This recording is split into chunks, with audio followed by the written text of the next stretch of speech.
No mind meditation. Um, this comes out of the Zen Buddhist tradition, and this is the idea of simply sitting and being, and you're not contemplating, you're not meditating on yourself or God or nature. You're simply there being present. And the instructions are simple: be with the breath. If you're walking, be with each footstep. If you're eating, be with each mouthful. So it's bringing your mind into the body.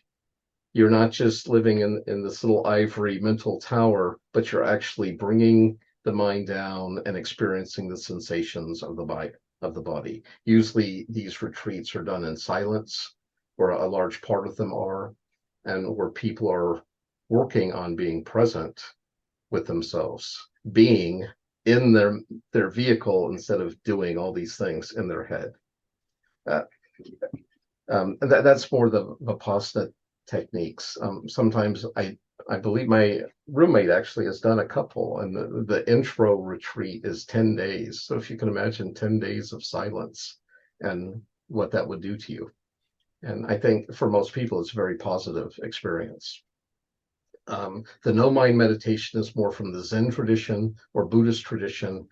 And it's almost like this idea of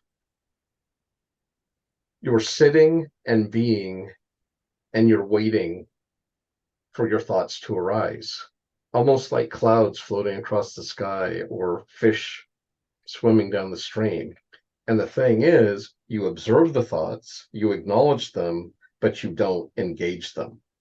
You just let them pass on by. You are not your thoughts. They're not controlling you. They're not agitating you or exciting you. You're simply observing them and letting them go. And so that's this practice of no mind meditation. The next one, also in the Zen tradition, is this idea of koans. And koans are statements or questions given by the teacher to a student, but they're questions that do not have logical, analytical answers. And what the teacher is trying to evaluate is your understanding of these deep principles of reality and the universe. And so let me pull up that slide. I think I have a couple examples. So koans are meant to disrupt the analytic mind. Examples would be, what is the sound of one hand clapping? Where does wind come from? Where does water come from? And you could Google these, right?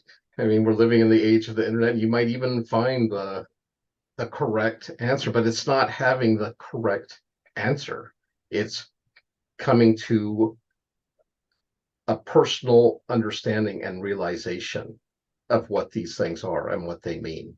And so it's so different in the West, where we often try to incorporate our reason into enlightenment and understanding. In the Zen Eastern tradition, it's trying to let the reason go. It's seeing the reason as weights or a hindrance to bind us and hold us to this world of illusion. And I think there's some truth to that as well. Um, in the death meditations, I know a couple different versions, and these were practiced by both Eastern and Western monks alike. If you have enough time, you usually get in a comfortable laying down position, and you start with your toes, and you stretch every muscle in your body, starting at your toes, working up the leg. You like stretch it, tense it, hold it for like 5-10 seconds, and then let it go. And you work your way up your body, doing even your eyes to the top of your head. And then you exhale a big breath, and you just lay there prostrate after you've gone from your toes to the top of your head. If you don't have time to do that, you can do it all in one shot and just tense your whole body and hold it, and then let go into a resting position. And I'll tell you, I find this quite therapeutic and a nice reset. I'll do if I get overwhelmed. And you don't even have to do it for very long.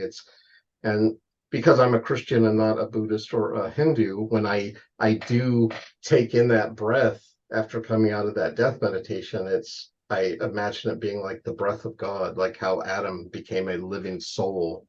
And when we think about what animates us and what gives us life, it's quite something. So these techniques like Vipassana or Zen or No Mind, even though they come out of Buddhist or Hindu traditions, I don't think you have to be a Hindu or Buddhist to use them. I think you could incorporate them into your own practices. Um, Obviously, there could be, depending on what you're doing and what your mantra is and all those sorts of things, there could be different issues or problems. But I think it's a tragedy that we've looked at these as kind of like, oh no, that's from there. We don't do that. But a lot of people meditate. The Bible tells us to meditate, day and night. And, but instead of no mind meditation, we're to meditate on the law of God. We're to meditate on Him. And I think that's really interesting. Oh, and the last one I put there was no meditation. And I got that from Krishnamurti, who was actually found by these Rosicrucians, which was this kind of esoteric British Victorian society, and they found this young savant in India. Remember, it was still part of the British Empire in the Victorian era. And this was just such an adept young man in spirituality. And this society brought him back to England and raised him as like this enlightened soul that was going to teach the people. And one of his teachings was the very act of like setting up your little mat and lighting your incense and having your little shrine and getting in the proper position and all that. He says, you've already messed up because it's artificial. You're doing like an artificial construct. He said, true meditation needs to be spontaneous. I don't know if any of you ever saw that movie, Driving Miss Daisy, but whoever directed that, I want to study more about this guy because it happened probably a dozen times in that film where it would just pan and this horrible racist old woman would just be like looking at the dust floating through the light beams in her living room or something. And she'd have this like transcendental moment and everything was right with the world and the universe. And then it would go back to her being mean to her driver or her little cares or foibles of life. And I was just stunned by that. And that's how Krishnamurti saw true meditation.